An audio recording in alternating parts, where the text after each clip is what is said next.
আসার সময় আমরা তো আসছি ট্রেনে দিল্লি থেকে, আর আমরা বাংলাদেশ থেকে আগেই ট্রেনের টিকিট করে নিয়েছিলাম।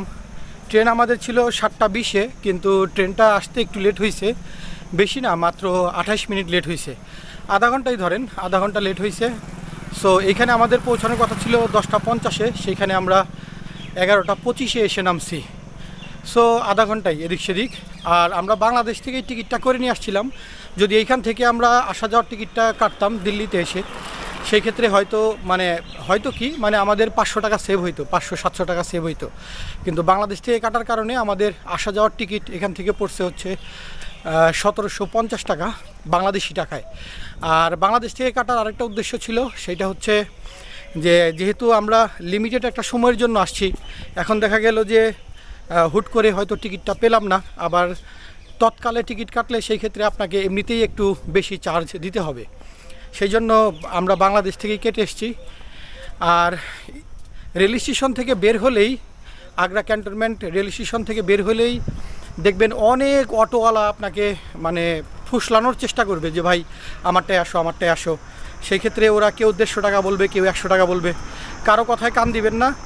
জাস্ট আপনারা স্টেশনের গেট দিয়ে বের হলেই দেখবেন যে ইলেকট্রিক বাস আছে, সরকারি বাস, জনপ্রতি 20 টাকা করে নিবে, একেবারে আপনাকে এই গেটে এনে নামাই দিবে। আর এখান থেকে টোটো পাওয়া যায়, টোটোতে জনপ্রতি 20 টাকা, কিন্তু জায়গাটা ছায়া আছে, গাছপালা আছে অনেক, আর এটা ফুটপাথ করে দেওয়া আছে এখানে, খুব সুন্দর। তো আমরা হেঁটে হেঁটে যাচ্ছি, চারপাশের দৃশ্যগুলো দেখতে দেখতে দেখতে যাচ্ছি, ভাল লাগতেছে। বেশি না, মাত্র 5-6 মিনিট হাঁটলেই আপনি মূল গেটের দিকে চলে যাবেন। এটা হচ্ছে ওয়েস্ট গেট, আমরা প্রবেশ করব ওয়েস্ট গেট দিয়ে। আর জনসাধারণের জন্য এটাই প্রবেশ পথ। আরেকটা প্রবেশ পথ আছে, সেটা ভিআইপিদের জন্য, সেটা ভিতরে গিয়ে আপনাদেরকে দেখাবো। রাস্তাটা সুন্দর হেঁটে যাওয়ার জন্য, আস্তে আস্তে হেঁটে হেঁটে গেলে বাস চারিদিক দেখতে দেখতে যাওয়া গেল।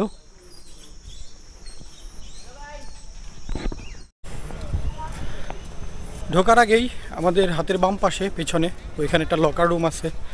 যদি আপনাদের সাথে তেমন কোনো বিশেষ জিনিসপত্র থাকে, তাহলে সেই ক্ষেত্রে আপনারা লকার রুমে ব্যাগ ট্যাগ রেখে যেতে পারেন। সিকিউরড, এটা সরকারি, কোনো সমস্যা হবে না, আপনার কাছে তালা চাবি সবই থাকবে, তো সেখানে রেখে যেতে পারেন। তো সামনেই আমাদের টিকিট কাউন্টার, আমরা টিকিট কাটি, তারপরে আপনাদের সাথে আবার কথা বলবো। টিকিট পেয়ে গেছি আমরা, 2টা টিকিট 100 টাকা। আর এখানেও হুমায়ুন টম্বের মতো চাকতি, যেটা দিয়ে এখানে টাচ করলে তারপরে গেটটা খুলবে। এইখানে একেবারে ব্যাগ ট্যাগ যা আছে, আমার এই অ্যাকশন ক্যামেরার সাথে ছোট্ট একটা ট্রাইপড ছিল, একেবারে ছোট, জাস্ট এইটার সাথে যেটা ছিল আর কি। তো এটা তো আসলে বড় ট্রাইপড বলা যায় না, ছোট একটা জাস্ট হাতে ধরার জন্য।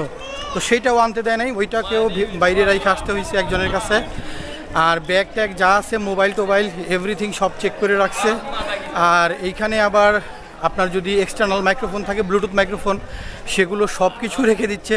তো এই জন্য যদি আপনারা আসেন এবং সাথে কোনো মাল সামানা থাকে, সেই ক্ষেত্রে ক্লক রুম আছে এবং এটা ফ্রি অফ কস্ট, আপনারা সেইখানে আপনারা রেখে আসতে পারেন। তো আমরা অলরেডি ওয়েস্ট গেট দিয়ে ঢুকে গেছি।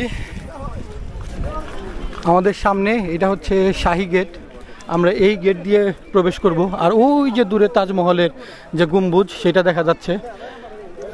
আর এই যে রুমগুলো, এইখানে যে রুমগুলো দেখা যাচ্ছে চারিদিকে, এইখানে 210টা রুম আছে টোটাল। চারপাশে ঘুরে ঘুরে যদি আপনি দেখেন, তাহলে 210টা রুম আছে।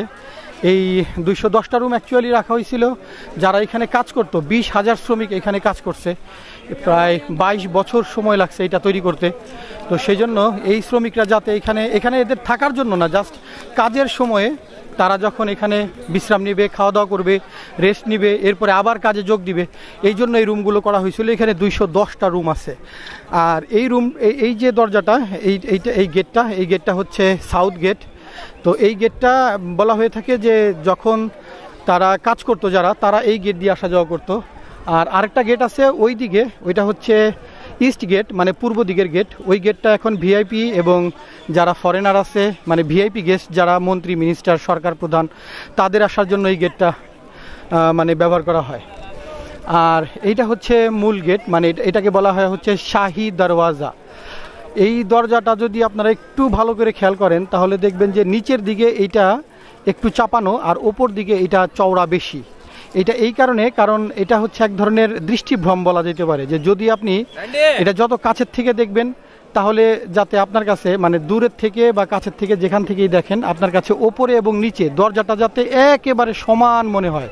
মানে অনেক সময় আছে না যে অনেক উঁচু যদি কোনো বিল্ডিং আমরা নিচের থেকে যখন দেখি তখন হয় কি যে ওপর দিকে আস্তে আস্তে এইটা একটু একটু করে এটা চিকুন হয়ে যায়, কিন্তু এই জন্য এইটাকে এমনভাবে তৈরি করা হয়েছে যে নিচের দিকে একটু চাপানো আর ওপর দিকে একটু চওড়া বেশি, যাতে দূরের থেকে দেখলেও দরজাটা সমান মনে হয় একেবারে। আর ওই যে ওপরে দেখেন গম্বুজগুলো 1 2 3 4 5 6 7 8 9 10 11, এইখানে 11টা গম্বুজ আর ঠিক এর পেছনে আছে 11টা গম্বুজ, টোটাল 22টা গম্বুজ। এই 22টা গম্বুজ মানে হচ্ছে তাজমহল তৈরি করতে সময় লাগছে 22 বছর।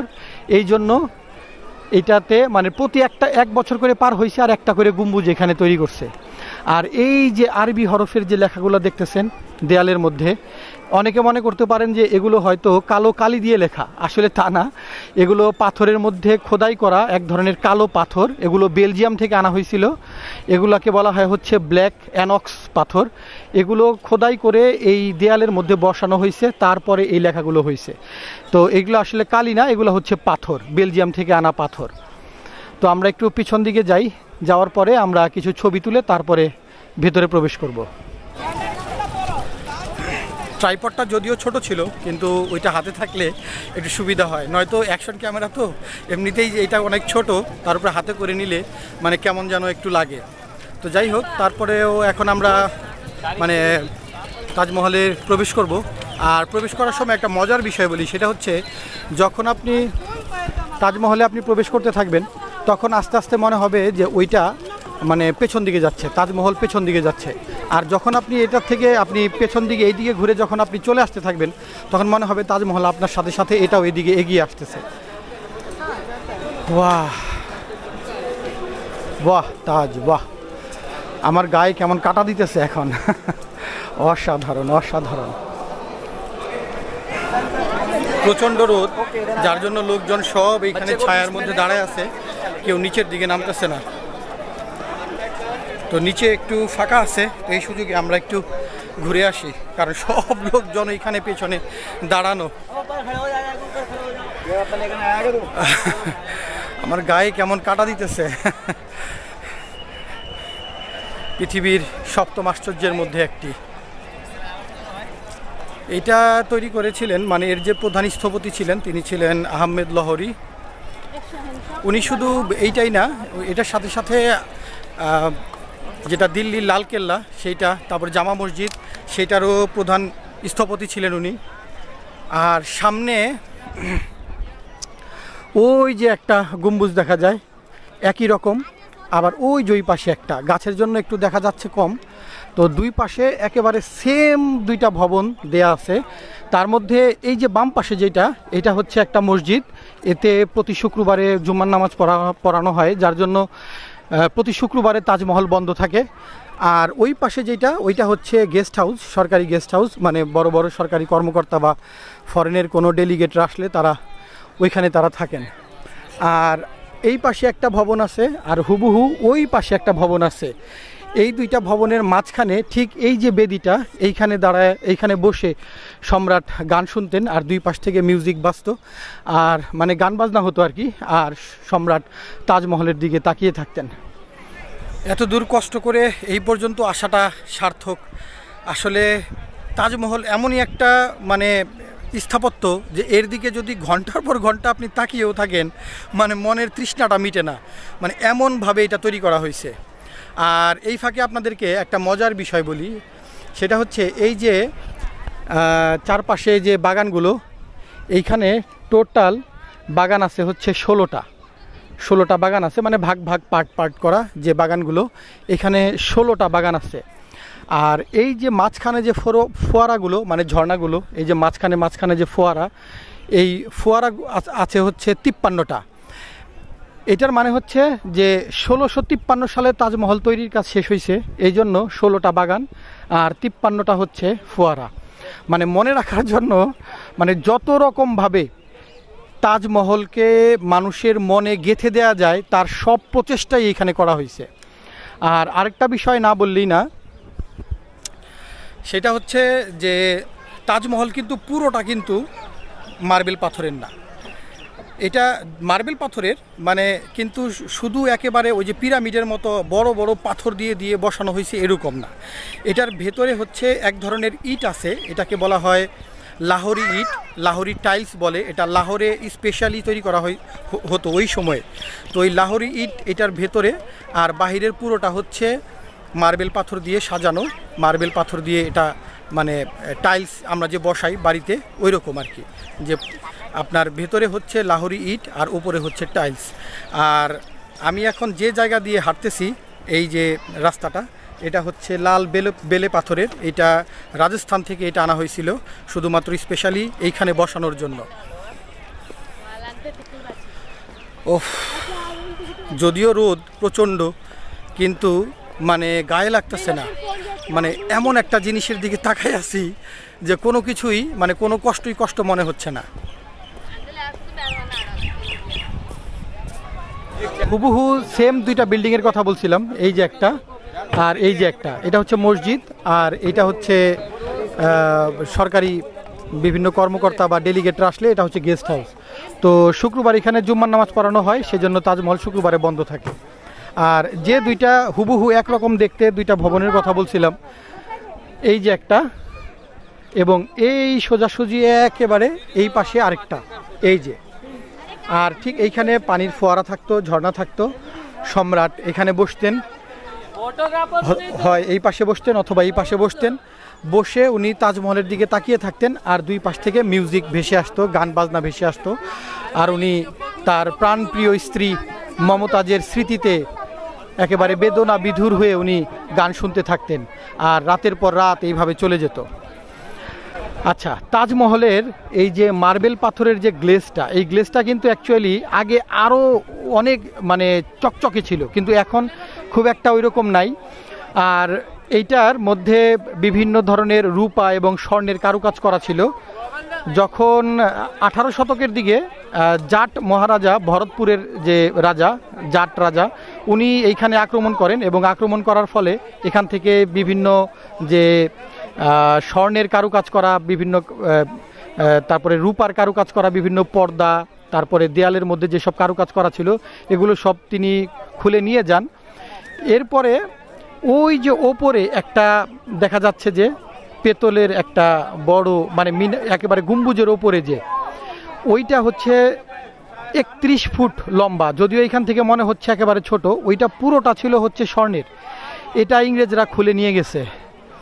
তবে একটা ধন্যবাদ একদিকে দিতে হয়, সেটা হচ্ছে যে 19 শতকের দিকে লর্ড কার্জন, মানে ভারতের ওই সময়কার ইংরেজদের যে ভাইসরয় ছিল লর্ড কার্জন, উনি এইটাকে কিছু কাজ করান, যার জন্য এটা মোটামুটি ওই সময় একটু মানে ক্ষতিগ্রস্ত হয়েছিল, বাট উনি এটাকে একটু সংস্কার কাজ করান। পাশাপাশি দ্বিতীয় বিশ্বযুদ্ধের সময় এনারা যাতে এটার উপরে বোমা ফেলতে না পারে, সেজন্য এর গম্বুজের চারপাশে বাঁশ দিয়ে একটা ক্যামোফ্লেজ তৈরি করা হয়েছিল, যাতে এটাকে দূর থেকে বা উপর থেকে দেখলে মনে হয় এটা কোনো বাঁশঝাড় বা কোনো বাগান বা এরকম মনে হয়, কিন্তু এটা যাতে তাজমহল এরকম বোঝা যাতে না যায়। এই যে মিনারগুলো আছে, এই মিনারগুলো চারপাশে যে চারটা, এই চারটা কিন্তু হালকা একটু হেলানো আছে বাহির দিকে। এটা এই কারণে যাতে যদি কোনো কারণে যদি এখানে ভূমিকম্প হয়, তাহলে যাতে এই মিনারগুলো যদি ভেঙেও পড়ে, তাহলে যাতে অন্তত এই মূল যে ভবনটা গম্বুজ এইটার ওপরে যাতে না পড়ে, মানে এইটা যাতে অক্ষত থাকে, সেই জন্য এটা একটু হেলানো রাখা হয়েছে। আর এটা অনেক বছর পর পর এটাকে পরিচর্যা করা হয়, ধোয়া হয়, মোছা হয়, তখন এইটার এই যে মার্বেলগুলো, যে মার্বেল পাথরের এই পুরো তাজমহলকে তখন ধোয়া হয় হচ্ছে মুলতানি মাটি দিয়ে ঘষে ঘষে তারপরে ধোয়া হয়। তারপরেও এখন পাশেই তো মথুরা, তো মথুরাতে ভারতের প্রচুর পরিমাণের তেল শোধনাগার আছে মথুরাতে। তো সেইটার প্রভাবে হয় কি, যখন বৃষ্টি হয় তখন তার সাথে অনেক অ্যাসিড এবং আনুষঙ্গিক রাসায়নিক অনেক কিছু ভেসে আসে, এবং যখন বৃষ্টিপাত হয় তখন সেগুলো এই মার্বেলের উপরে পড়াতে মার্বেলের যে একটা জৌলুস, একটা গ্লেস, সেটা আস্তে আস্তে অনেকখানি কমে গেছে। তারপরেও এখনও যা আছে এতেও মনে হয় যদি মানে মোটামুটি কেউ শীতের দিনে আসেন আর সাথে চাদর টাদর নিয়ে আসেন, তাহলে এখানে আপনি সারা দিন বসে থেকেও আমার মনে হয় না যে আপনাদের আশ মিটবে। আমরা সামনে যাব, ওই যে ওপরে, ওই ওপরে আমরা উঠব। আস্তে আস্তে আমরা এখন সামনের দিকে যাই।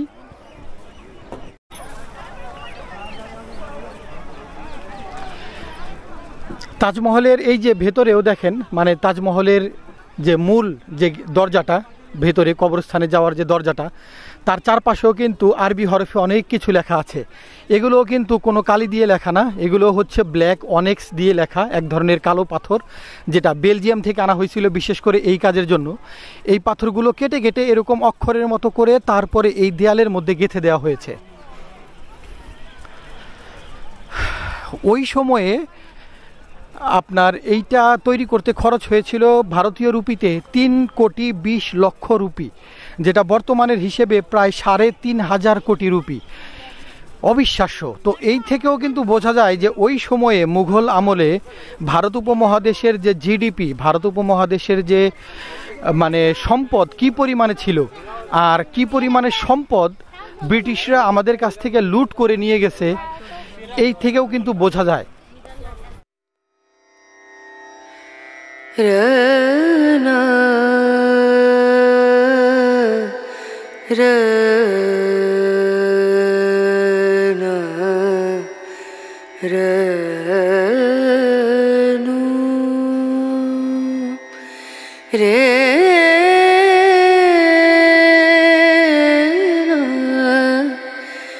Rana Rana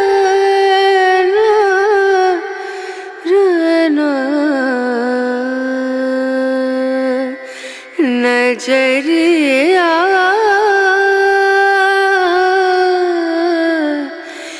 लागे नहीं कहीं ओ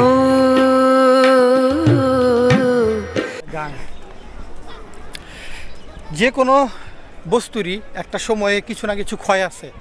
ঠিক এরকম তাজমহলও মানে যখন রক্ষণাবেক্ষণের সময় যখন দেখা যায় যে অনেক ওই যে ছোট ছোট কিছু পাথর বসিয়ে, মানে দামি পাথর বসিয়ে যে নকশাগুলো করা হয়েছে, ওগুলো যখন খুলে আবার নতুনগুলো যখন লাগানো হয়, তখন এগুলোকে খুলে মিউজিয়ামে রাখা হয় আর নতুন পাথর আবার ওইখানে বসানো হয়।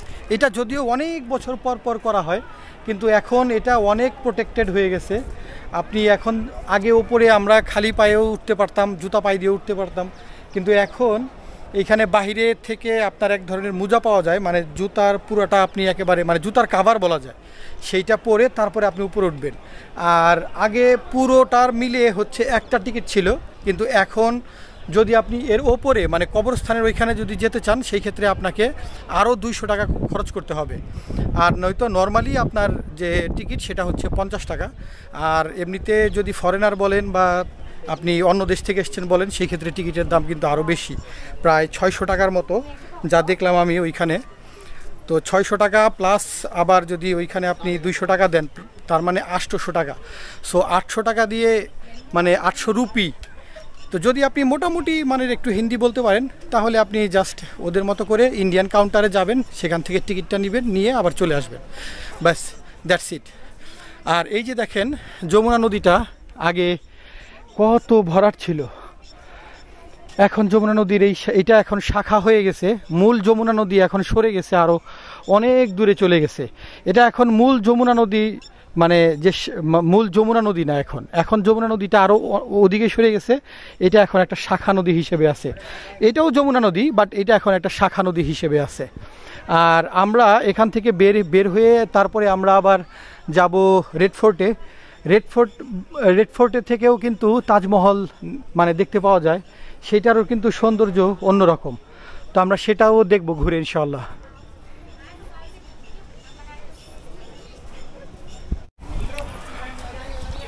আলহামদুলিল্লাহ, মোটামুটি তাজমহলের যতটুকু সম্ভব ঘুরে দেখলাম। আবার হয়তো কোনো দিন যদি আল্লাহ তৌফিকে রাখে আবার আসব। আর ফিরে যাচ্ছি ভালো কিছু স্মৃতি নিয়ে। আসলে ভালো স্মৃতিগুলো তো বা ভালো সময়গুলো আসলে সব সময় তো থাকে না, এটা একটা লিমিটেড সময়ের জন্য। অনেক ভালো একটা সময় কাটিয়ে গেলাম। আর আপনাদেরকে একটা ইনফরমেশন দিয়ে দিই, যদি আপনারা অফ সিজনে আসেন তাহলে বাহিরে কিন্তু আপনারা যদি চান তাহলে আপনারা বাইরে থেকে গাইড নিতে পারবেন। নর্মালি গাইড 200-250 টাকার মধ্যে পেয়ে যাবেন। আর যদি পিক সিজনে আসেন সেক্ষেত্রে হয়তো খরচটা একটু বাড়বে। আর এবার নিয়ে তাজমহলে আমার তৃতীয়বার, যার জন্য আমি মোটামুটি তাজমহল সম্পর্কে আমার বেশ কিছু ইনফরমেশন জানা ছিল। তো সেটা আগের দুইবার এসেছিলাম 2007 এবং 2008 সালে। তো ওই সময় তো আসলে ভিডিও করার মতো ওইরকম মানে এত ইউটিউব ফেসবুক এগুলোও ছিল না, নিজের জন্য ওই সময় অত চিন্তা ভাবনা করি নাই। তো এবার যখন এসেছি তো সাথে একটা DJI অ্যাকশন ক্যামেরা 3, যেটা DJI অ্যাকশন 3 সেটা নিয়ে আসছিলাম। তো সেটা দিয়েই ভিডিওগুলো করতেছি। তো এগুলো স্মৃতি হিসেবে থাকবে, কেউ দেখুক আর না দেখুক, আমি তো অন্তত বারবার করে ঘুরে ঘুরে এগুলো দেখতে পারবো যে হ্যাঁ একটা সময় আমি এই সব জায়গাতে আমি সময় কাটিয়েছি, আমি তাজমহল নিজের চোখে দেখতে গিয়েছিলাম। তো আপনারাও যদি আসেন অবশ্যই চেষ্টা করবেন আমি যেভাবে এসেছি আপনারা যদি এইভাবে আসেন সেই ক্ষেত্রে সময় কম লাগবে।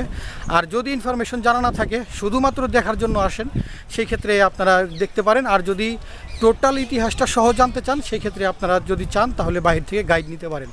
তো আমরা বাইরে এখন বের হওয়ার যে পথ সেই পথের দিকে যাব, এক্সিটের দিকে। তো আমরা বের হওয়ার পথে আপনাদের সাথে আরেকবার দেখা করব।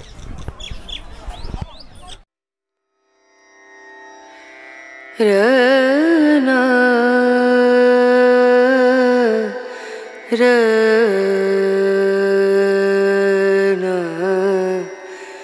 রনু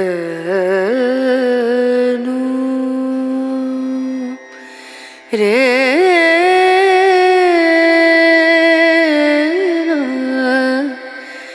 রে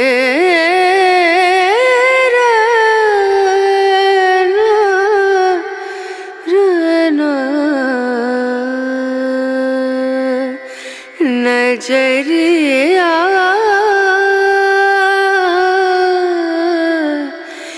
लागे नहीं कहीं ओ नजरिया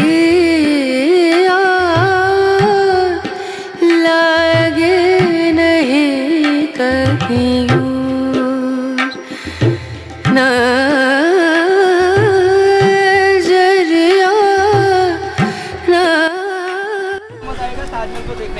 ভিডিওটা শেষ করার আগে জাস্ট একটা ইনফরমেশন দেই, গরমের মধ্যে না আসাটাই ভালো। এখন আমরা যারা চাকরি করি বা আপনি যদি চাকরি করে থাকেন সেই ক্ষেত্রে এইটা হতে পারে যে আপনি আপনার ছুটি ছাটা আপনি অন্য সময় পাচ্ছেন না, নভেম্বর ডিসেম্বর জানুয়ারি ফেব্রুয়ারিতে আপনি পাচ্ছেন না। তো সেই ক্ষেত্রে আপনি এই সব সময় আসতে পারেন। এই সব সময় আবার খরচ একটু কম, হোটেল ভাড়া যাতায়াত খরচ আনুষঙ্গিক বা ভিড়ভাড়টা একটু কম থাকে, শীতের মধ্যে একটু বেশি থাকে, খরচও বেশি হয়। সো চেষ্টা করা শীতের মধ্যে আসা, যদি না পারেন তাহলে গরমের মধ্যেও আসতে পারেন, কোনো সমস্যা নাই। আর টিকিট কাটার সময় ওই যে বললাম যে একটু যদি আপনারা একটু বুদ্ধি খাটান তাহলে 50 টাকার টিকিটেই হয়ে যাবে, নয়তো 600 টাকা দামের টিকিট কাটতে হবে মুসলিম ছাড়া। তো আজকের মতো এই পর্যন্তই। যেখানেই যাবেন যে কোনো ট্যুরিস্ট প্লেসে অবশ্যই আপনারা পরিষ্কার পরিচ্ছন্ন রাখার চেষ্টা করবেন।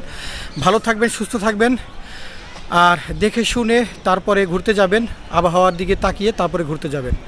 তো আল্লাহ হাফেজ।